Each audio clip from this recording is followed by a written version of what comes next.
After landing the second overall pick in this year's draft, it became very clear the Houston Rockets have an incredibly bright future. Not only do they have KPJ and Christian Wood as building blocks, but they have a pick in a draft where there's several prospects they could select who are all worthy of being a first overall pick. In this year's draft specifically, there's Cade Cunningham, who will be going number 1. Then after him, you have Southern California product Evan Mobley, a center from USC, Jalen Green, who's a 2-guard from the G League Ignite, and then Jalen Suggs, who's a point guard from Gonzaga. Now, Jalen Suggs will most likely be a top 4 pick, but I don't see him going to the Rockets, which is why he isn't in the thumbnail, mostly because the Rockets right now are looking for a franchise guy. And while Jalen Suggs may be a better two-way product than the other guard the Rockets are going to be looking at, it's pretty clear the upside Jalen Green has offensively puts him in the tier above Jalen Suggs. And specifically for Jalen Suggs, he's an incredible prospect. He has the Jamal Murray heart of a lion mindset, and wherever he goes, he brings a will to win, which is contagious to the rest of his teammates, which is why in the NBA, I think he'll be remarkably successful, but I don't see his success coming in Houston. And simply for Jalen Suggs, he wouldn't be a number 1 guy in Houston. He'd be more of a compliment to KPJ and Christian Wood, which is why I believe this discussion really just comes down to USC's Evan Mobley and the G League's Jalen Green. Now, a week ago, I made a video talking about how the Thunder could potentially trade up with the Cavaliers to get Jalen Green because I thought Evan Mobley was a lock to go to the Rockets with the second overall pick. I know Sam Presti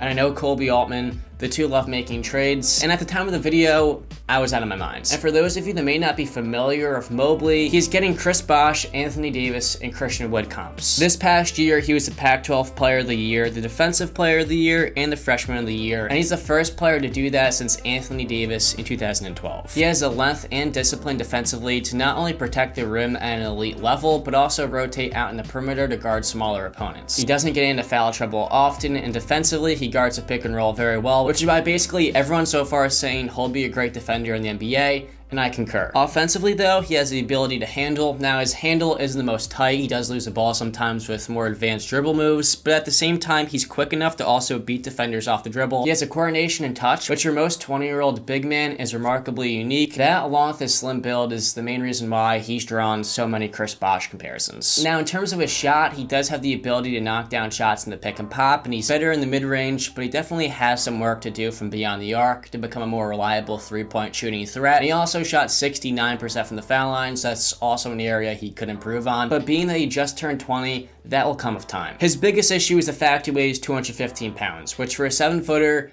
is a problem. When he comes into the league, he's going to often need to be treated like a power forward because of that, because he's not going to be guarding a guy like Joel Embiid, Nikola Jokic, or Karl Anthony Towns, the big guys. For whatever team drafts him, it'll be imperative they pair him along with another bulky big man who could guard those guys in the post. So for a team like the Rockets, that's an issue because Christian Wood is literally the same exact build, and Kelly Olynyk, while he played well for them this past year offensively, he's certainly not going to be the post defender to make up for Evan Mobley's one deficiency defensively. Now the other thing for Evan Mobley is he's going to need to be surrounded by shooters. He's not a generational playmaker, but at his position, he's going to be one of the best in the NBA. Not only is he unselfish, but whenever he's double teamed, he was patient at finding teammates, and when he did find an open teammate, he got the ball out quick to them, and he definitely has a touch to make the right passes and the IQ and awareness to make the right decisions. But a big thing at USC was the fact that a lot of the time he would draw double teams, which forced him to kick out to teammates, but if the guys he's kicking out to aren't great shooters in the NBA, that's going to hold him back. So in theory, if Houston wants to select Evan Mobley, they're going to need to surround him with more shooting, because if he's kicking out to John Wall and KPJ for catch and shoot threes, it's not going to elevate him. His physical tools and the uniqueness in his game makes him the most compelling big man coming out of the draft since Anthony Davis, but while he has all the upside, if they do draft him, they're going to also need to be able to add a big man who, when they play teams like Philadelphia, Minnesota, or Denver, can help cover up Evan Mobley by guarding the other team's post players. Again, like I mentioned, while he is a center for his first few years in the league until he can add more strength on, he's going to need to be treated like a power forward. So because of that, he wouldn't necessarily be a plug-and-play center for Houston. Now for Jalen Green, he has the upside of being one of the league's most elite shot creators, and for a team that lacks outside shooting, he checks many of the boxes for them offensively. Defensively, he has his concerns, but for a freak athlete that's 6'6" with 6'8" wingspan, I'm optimistic he'll be better than people think in the NBA. He's also talked in many of his interviews about how he wants to improve on defensive ends. If he gets drafted by Houston, they'll be playing him next to KPJ and then John Wall, who will be handling the point guard responsibilities, which would allow him to do what he does best. Because in the NBA, whoever gets Jalen Green will be getting a de facto #1 scorer. Not only is he uber athletic, but he also has a lightning quick first step, which allows him to blow by defenders to attack the rim. But the thing is, he's not just a freak athlete, because he mixes his insane athleticism with an offensive blend of creating his own shot while also being able to catch and shoot from off ball. And if he's going to be playing with Kevin Porter Jr. in the backcourt, that's exactly what the Rockets need. When KPJ is out of the game, he could do his own thing, and when KPJ is in the game, he could play off of him, but at the same time, he could also pull KPJ to the side and do his one-on-one work. And with him playing a year in the G League where he's playing mature competition, by the NBA, I wouldn't be surprised if he's scoring 20 points per game on good efficiency in his rookie season. Now, one thing I will say is that many people think just because he hit the G League, he's way more NBA ready than any other prospect, and while I do think that is true, I don't think it is to the fullest extent. Having that under his belt, along with having a more normal progression to the NBA than rookies did last year, he'll be NBA ready, but just because he played in the G League doesn't mean he's the most NBA ready prospect in the draft. He's just 19 years old, and the G League last year was very short. And even though the G League season was only 15 games in length, he showed us in those 15 games he's really worked on his ability to shoot off of the catch, while also being able to create his own shot with a unique blend of dribble moves and step backs. Now, Evan Mobley and Jalen Green will both be franchise players. For the Rockets, they should just draft the best player available and the player they believe will be maximized in Houston. For Evan Mobley, as unique as he is, he's not going to be as NBA ready as Jalen Green because the players around him in Houston wouldn't fully elevate him. They don't have a bulky big man to help him defensively, they don't have much outside shooting that he could kick out to, and above those two things, while him and Christian Wood would be a unique pairing and would be incredibly fun to watch, I don't think building a team around that front court would be the best decision for Houston. With Christian Wood's improvement over these last few seasons, it'd be really fun to imagine that, but for the Rockets, the best decision would be to draft Jalen Green. And it's funny to say that because a week ago, I was locked in that the pick would be Evan Mobley, but after putting context into the equation, Jalen Green would have a much more smooth transition into Houston than Evan Mobley would. But if he gets drafted by Houston, I don't know if he would reach his full potential. In a place like Cleveland next to Jared Allen, which is where I think he's going to go, he'll be maximized, and I think for Jalen, putting him next to Kevin Porter Jr. would be the best thing for his career. From there, the Rockets would have their franchise player, and encompassing him, they would have Kevin Porter Jr. as he continues to develop his shooting and his playmaking ability, while Christian Wood can continue to work on his body, gaining strength and becoming a better defender. And for all the teams in the NBA rebuilding, for the Rockets to have that three with guys like Jae'Sean Tate and KJ Martin surrounding them puts them in one of the best positions moving forward. Not to mention, this front office was also groomed by Daryl Morey, which could play a factor in them taking a guard over a big man. For Houston, I think Jalen Green would be the right selection, but even if they do take Evan Mobley, I think he would struggle more early on than Green until Houston could surround him with the right player personnel, but at the same time, he has the upside to be the best player in this draft. So with all that being said, hope you guys enjoyed, and as always,